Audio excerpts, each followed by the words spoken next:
It's your boy Talk Money Kid, Talk Sports. Subscribe to my channel, like the video, share, and salute to all the people supporting me. I'm with my boy Biz. Here you go. All right, Town Bizz here, BS Filter. We just got through watching the fight. You know, the more I think about it, it's just laughable because it was obvious this shit.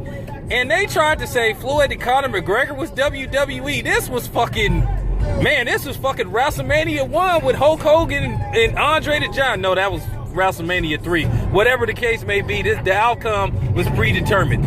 I mean, this is the second time Golden Boy that got people for their money. I'm glad I didn't pay money at my house to see this bullshit. They started with the first fixed fight made with Julio Cesar Chavez. Then they had this predetermined outcome. Because basically what they said is, we'll just make it semi-controversial, pick what you want to pick. But basically what they did was, they told the judges, if Canelo don't get knocked down or knocked out, at least make it a draw or keep it close as possible. Okay, and then Triple G, as I said before, Triple G did it to himself. He didn't go in there trying to knock Canelo out. He called himself trying to box with Canelo. And like I said, his jab was effective throughout the fight. It did bother Canelo, but at the end of the day, Canelo, when he would throw those power shots, it would just stand out.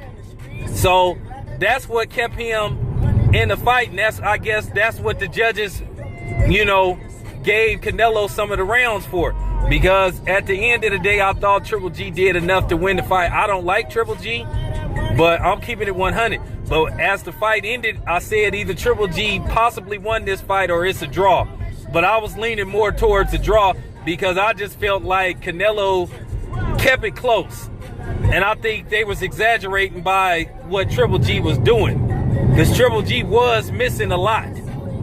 So at the end of the day, you could tell obviously who HBO was rooting for, you know, because you know HBO, they love their Eastern European fighters. So that's what they was, you know, they was biased as usual. It was, HBO was pro Triple G.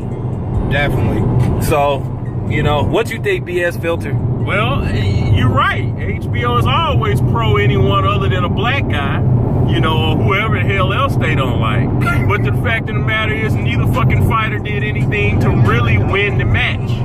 Canelo wasn't aggressive enough putting him out. He started off the fight the right way for him to win it in the first 3 rounds.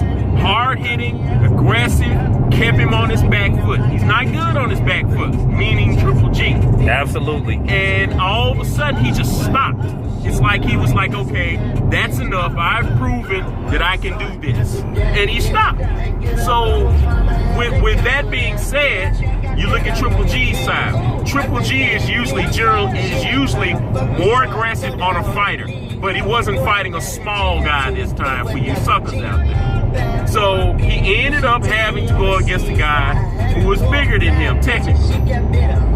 He went after him. He used his jab, which is one of the things I've never quite figured out how Canelo has lasted this long and being bothered by a jab. And he hasn't found any way, he hasn't gotten used to it, hasn't countered it. That's something he should have by now should have worked on. That's a testament to his training. You know, he's gonna have to work on that. But Triple G did not do what he usually does, which is stop.